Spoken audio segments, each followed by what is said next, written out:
billahi minasyaitanirrajim. Bismillahirrahmanirrahim. Ako, tayong lahat ay nagpapakupkop sa Allah labat kay Satanas ay sinumpa sa ngalan ng Allah mapagpala ang mapagin. Mga minamahal ko mga kapatid, ako po si Abdurrahman Ernesto Cruz when I was in Christian. So yung dokumentary ko po na nangyari isang araw sa Mount Banahaw ay dudugtungan ko sa ito ng kung papaano nagkaroon ng evolve ang pananampalataya ng Christian. So simbahan mamaya na pinakamalaking simbahan ng Basilica doon mismo sa Lemery o sa Taal mismo yon, bayan ng Taal, pero second na ng Lemery. Yung Basilica Church na yan, ito yung pinakamalaking simbahan sa buong Asia sa unang panahon. So ngayon, doon sa Basilica na yon, pupuntahan din natin yung maliit na simbahan doon na kung tawagin nila ay Kasasay. Na kung Kasasay na yon, yung mga simbahan naman na yon, ang kaibahan noon sa Basilica is doon sa Kasasay, ang mga tao nagsisimba roon sa Kasasay na yon, yun ay isang maliit na simbahan lang o chapel na pinagsisimbahan ng unang panahon ng mga maliliit na tao, kung tawagin ng mga Indio. Kasi sa unang panahon nahati ang tao sa 5. So yung 5 na yan, mga minamahal ko mga kapatid, yung tatlo lang na tao na tatlo, kung tawagin pa yung mga ilustrado o may mga dugong Kastila at the time, mga Pilipino na may dugong Kastila o mga Amerikano na may dugong Kastila, basta may dugong kang Kastila. So napapaloob ka sa Creoles, Insulares, Peninsulares. Sila lang ang pwedeng sumimba sa unang panahon sa malalaking simbahan, katulad ng Basilica. Yung Kasasay naman na pupuntahan natin, yung maliit na simbahan, is ang pwede lang magsimba roon yung mga taong mga maliliit, kung tawagin mga Indio, na hindi sila pinahintulutan sumimba sa malaking simbahan. Kung anong dahilan, sabihin na lang natin siguro por kadelikadesa, yun ang sistema nila. Kasi sa mga Kastila sa unang panahon ay may mataas silang uri ng pagtanggap sa kanilang sarili na hindi natin sa Islam. Kasi sa Islam is sa mosque is lahat ng tao, lahat ng uri pwede sumimba, mahirap, mayaman, walang pinagkaiba. So mapapansin niyo, sinabi ko kanina, konektado to doon sa paliwanag ko ron sa Mount Banahaw. Ang Mount Banahaw kasi, mga minamahal ko mga kapatid, sa unang panahon, may mga nakatira na talagang mga tao dito, na ang Pilipinas kasi, nung bago pa man dumating ang mga Kastila at bago pa man naging Islam, nauna ho kasi ang Islam bago ang Kastila. Bago pa man naging Islam, is may pananampalataya na mga tao sa bansa natin. Kung tawagin pa is animism. Yung animism o animistiko sa Tagalog, yung mga taong sumasamba sa kalikasan. Yung sumasamba sa bato, sa kuweba, sa ilog, sa tubig, sa puno, whatever. So ngayon, nahaluan sila ng Puritanismo pagdating na ng mga 18th to 19th century. 715 kasi sila dumating, 1521, 1565 sa pamumuno ng Miguel Lopez de Legazpi, and then pagdating ng 1570, 80, doon nag-evolve na yung magiging Puritanism nila kasi naturuan tayo mga tao dito na pagka nagdarasal may mga ribulto. Yes, may mga ribulto. At yung ribulto na yan, sa unang panahon hindi pa yan ganun karami. So ngayon na lang dumami yan because of sistema na ng mga tao. Halimbawa, mga minamahal ko mga kapatid, bakit dumami ang mga iba't ibang sekta doon sa Mount Banahaw? Hindi ko na pinuntahan kasi mga simbahan doon sa mga foothills noon dahil hindi magandang magsalita doon dahil yun ay kabanalan o banal na lugar. Kabanalan nila yung panahon na yon. So kaya naging maingat ako doon at sabihin na lang natin kahit na magbigay ng pamphlets, hindi ka pwede magbigay ng pamphlets because of baka magalit sila at mag-isip sila ng kasiraan patungkol sa kanilang pananampalataya. Even now, hindi ako pwede magsalita doon kaya dito ko na lang ginawa yung dokumentary na yon. So mamaya madadagdagan niya, papasok ako sa simbahan para ipaalam sa inyo kung ano yung ibig sabihin ng pueblong bayan. Na yun sinasabi ko sa inyo, Insulares, Creoles, Peninsulares, yung tatlo na yon, na sila lang ang tumira doon sa paligid mismo nung malapit sa may simbahan na kung tawagin sila noon sa unang panahon is Kamistisuhan. Kamistisuhan means may lahi silang Kastila. Pilipino ka man, ano man ang lahi mo, basta may dugo kang Kastila. So sila lang ang pwedeng magsimba ron sa malaking simbahan. At doon ipapakita ko sa inyo na yung pueblong bayan, simbahan, ang pangitain ng isang pueblong bayan, ang isang deklarasyon niya is malaking simbahan, plaza, and then munisipyo. Yung plaza na yan, makikita nyo, may plaza yan, may simbahan, may mga tao doon sa paligid na. Na ngayon, pag nakikita yung tinatawag na malaking bahay, yung mga lumang bahay, kung tawagin pa, yung mga kinaraan na bahay. Na yun, mga tao na yun, sila ang nagkaroon ng mataas na partisipasyon sa gobyerno sa unang panahon at sa kanilang simbahan. Kaya pag pumasok tayo mamaya doon sa Basilika, may makikita tayo sa kilid ng loob ng simbahan nila na may mga lapida. Yung mga lapida na yan, may mga buto ng tao yan sa unang panahon na pag namatay yung mga matataas na partisipasyon ng mga Pilipino na nagkaroon ng partisipasyon sa kanila, kinukuha yung buto at doon nilalagay. So nilalagyan na lapida yon. Binibigyan ng simbahan na mataas na parangal sa mga taong Pilipino na nagkaroon ng partisipasyon sa kanila, kung kaya ang mga Kastila na sumakop sa atin ay sa loob halos ng more than 400 years tayong sinakop ay naging maunlad tayo, sabihin natin, doon sa kanilang pamamaraan. Pamamaraan nila sa kanyang pananampalataya, pamamaraan nila sa kanilang politika at kanilang batas, na yun ang minamana natin. So doon sa may Mount Banahaw, ang tawag kasi sa mga Mount Banahaw, katulad dito sa lugar na to, ang mga tao sa unang panahon sa lugar ng ganitong bundok, ang mga ito'y lugar ng mga ilihan. Ilihan means yung taguan o takbuhan ng mga mananaan ng mga lumalaban sa kolonya ng Kastila. Yung tawagin natin ngayon is mga katipunero. At yung pupuntahan nating Lemery, dyan sa Lemery na yan, dyan sa Basilika na yan, etong lugar na to, marami rito mga ilustradong tao, mga Pilipinong nakapag-aral, na nakapagsulat o manunulat na nagbigay nagbukas ng isipan sa mga tao para ipagtanggol ang ating bansa na paalisin sila at tayo dapat ang nagkakaroon ng sa atin, yung kasarinlan, isa to sa mga pinakamataas na uri ng mga tao sa unang panahon. Nga sila Lopez Haina, yung paggawa ng watawat, dito ginawa yon sa may bandang sa may Lemery, sa may Taal na yan. Makikita natin mamaya, pupunan ko ng picture yan, pupunan ko ng video, pupunan ko ng konting video, pero hindi na ako pwede magsalita ron. Kasi baka mamaya magkamali ako, mabanggit ko yung Muslim, Islam, iba mag-iisip nila. Dahil nga doon, sa panahon natin ngayon, medyo improved na naman tayo, medyo nagkaroon tayo ng advantage. Nakilala nila tayo, alam na nila tayo, pero iba pa rin kasi nga dahil sa mga kaguluhang nagaganap. So nagkakaroon tayo ng pag-iingat para na sa gano'n, yung pag-iingat natin, hindi naman ako maperwisyo o hindi tayo maperwisyo, na hindi tayo nagpunta ron para magkaroon ng distraction. Kung hindi ito isang uri lang ng pag-aaral, na sabihin na lang natin, this is the part of my propagation. Meron tayong tinatawag na meron man tayong batas na freedom of religion, freedom of speech. Hindi naman paninira yon, sasabihin ko lang sa inyo na yung Basilika na yan ay isa sa pinakamalaking simbahan dito sa Pilipinas, sa buong Asia, na kinilala noong panahon ng 17th century o 18th century. Malalaman natin may tableya sila doon. So ibig sabihin, yung simbahan na yan, ang itinuro ng mga leader dyan, na mapapansin niyo pagdating na ngayon, ng panahon natin ngayon, na bakit nagkaroon ng iba't ibang mga sistema ang mga tao. Meron dyan nagpapapako sa krus, meron dyan nagpipinitensya. Ito ba'y talaga tinuro ng mga leader ng mga ano? Wala pong itinuturo. Ang pagkakaalam ko, walang itinuturong ganyan. Yung magpapako ka, yung papakuin mo yung sarili mo sa krus o whatever. Yung mga sistema na yun na lang ipamamaraan ng mga taong Pilipino dahil sa pagiging relihiyoso. Sa pagiging relihiyoso natin, ng mga Pilipino, so naghanap tayo ng mga desire natin sa ating sarili na para ma-adapt natin ang tama at sakto ayon sa ating nararamdaman patungkol sa ating taas ng natin doon sa ating natututunan sa ating reliyon. Kaya mapapansin nyo sa Mount Banahaw, nagkaroon ng pamimwesto kung tawagin, maraming station doon. Ano ba yung station na yon? Doon sa Mount Banahaw na yan, mga minamahal ko mga kapatid, kasagaran na nakatira dyan sa unang panahon is mga katipunero. No, yung mga katipunero na yun, bago bumaba sila, bago makipagdigma laban sa mga Kastila o sa mga fraile, nagdadasal muna sila ron, katulad ng halimbawa ng kuweba, humihingi sila ng suporta o tulong o lakas sa Panginoon nila na para magtagumpay sila sa pakikipagdigma.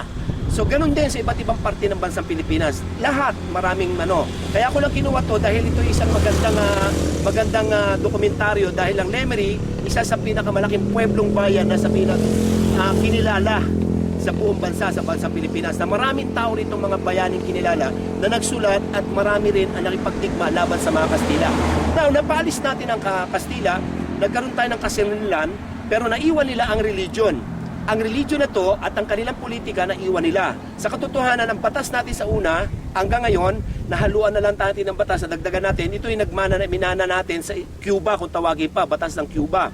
So, doon sa puntos na yon, yung religion na pinag-uusapan natin, sa religion na yon, ang mga taong nasa hilit o mga tagong lugar na nagsisimba sa mga maliliit na simbahan, natuto silang nagkaroon sila sa sobra nilang taas ng kanilang pananampalataya, naghahanap sila ng ikabubuti ng kanilang pananampalataya o ng kanilang kalooban nila na mapalapit sila sa Diyos. Nagkaroon sila ng kanya-kanya nilang mga istorya na sabihin na lang natin totoo ayon sa kanila. Halimbawa sa Kasasay. Ang Kasasay isang maliit na rebulto lang yan na nakuha yan ng mangingisda sa ilog na ayon sa mangingisda is nalambat niya to, nakasama niya sa lambat, lumiwanag. So kinuha to, nilagay sa simbahan, dumaan na maraming taon, maraming daan taon, so nakalagay doon, so nagkaroon ng pahalaga sa mga taong nabuhay ngayon. So nadagdagan ng istorya, so ayon sa kanila, nakaagamot ito ng sakit. Ganon din na nangyari doon sa Mount Banahaw. Almost the same, pare-pares lang. Na kanilang mga rebulto, na kanilang mga pinagdarasalan ng mga rebulto is nakakagamot sa kanila at nakakabibigay ng kapatawaran na kung ano yung nararamdaman nila, na kung totoo man o hindi, sila na lang ang nakakaalam noon. Hindi na natin dapat pang alamin. Basta importante, sasabihin ko lang sa inyo mga minamahal ko mga kapatid, ang Lemery o sa Taal na yan, diyan natin makikita ang basilika, na itong mga taon to, yung Insulares, Criolles, Peninsulares, na sila lang ang pwede magsimba ron, at doon sa mga maliliit, ang Kasasay is extension ng sitwasyon na kung ano ang nangyari sa Banahaw. Yun po ang katotohanan nun. Yun ang extension na yung mga maliliit na tao sa mga tagong lugar lang sila nagdadasal, na kung pupuntahan sila ng pare, okay lang, kung hindi, okay lang. So ibig sabihin, dahil sa wala silang eksaktong guide, dahil sa medyo parang sabihin na natin kulang ang pag-aalaga sa kanila, nagkaroon sila ng iba't ibang sistema. Kaya natuto sila magpapako sa krus, na ayon sa kanila natutunan nila ang Biblia, nakilala na si Jesus Christ, na kinakailangan nilang gawin to para daw sila ay patawarin, at yung penitensya nilang ginawa kay Jesus Christ na ayon sa paliwanag ng Biblia rin na kanilang tutunan, ang minana nila sa mga Kastila, ay kinakailangan gawin to para mapatawad sila ng kanilang kasalanan at mahalin sila ni Jesus bilang kanilang Diyos. Yan po, no? So ibig sabihin, ang Mount Banahaw is not only a Mount Banahaw. Maraming branches yan sa buong Pilipinas. Meron yan kahit na sa Mindanao, lahat basta sa buong Pilipinas. Yan po ang kumbaga pangalawang parte ng iba't ibang sekta maliban sa pagiging leadership ng mga Kastila dito sa yung may-ari ng Basilica Church.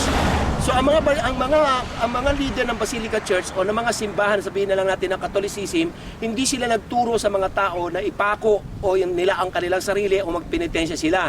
Hindi nila tinuro yon. Ang tao na lang talaga ang nag-ano doon. So ang mga rebulto naman, ang mga rebulto na sinasamba nila, yung animism na sumasamba sa kalikasan, kunwari bato, nakita natin sa Mount Banahaw, bato, nilagay nila doon yung rebulto ni Mama Mary, ni Jesus Christ, sa mga kuweba, dahil doon hinahanap nila yung Diyos nila.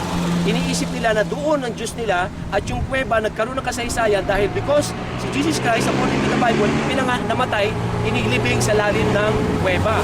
So yun, nagkaroon ng reflection doon, nagkaroon ng reflection ng kanilang pananampalataya. So nagkano-halo na. Pero ang kanilang pananampalataya, pinag-aralan na lang nila ito sa kung ano ang narinig nila sa leader nila, at kung ano ang kanilang kakayahan. At kung ano yung paano nila hinanap ang kanilang Diyos para magkaroon ng eksaktong desire ng kanilang sarili, para matyak nila o masiguro na sa kanilang sarili na sila ay pinatawad, at pag sila ay namatay ay makakapasok sila sa paraiso ayon sa sabi nila na kagustuhan ni Jesus at ni Maria at ng mga apostol. Pagpunta ko po rito ay para ipakita ko lamang sa inyo na yung Mount Banahaw is one part of the sect o system of Christianity na hindi nagkaroon ng pagtuturo ang mga leader ng sabihin natin yung leader ng Kristyanismo doon sa kanila, kundi sarili lang nila yon. Kaya mapapansin niyo sa Mount Banahaw, halos ilang daan ang mga sekta ron, iba't ibang sistema. May sumasamba kay Jose Rizal, may sumasamba sa mga tatlong persona na sabi may mga mata, nakita ninyo. Dito naman sa Kasasay, iba naman makikita natin, rebulto naman ang kanilang pinaano doon, ang kanilang parang in-expose, no?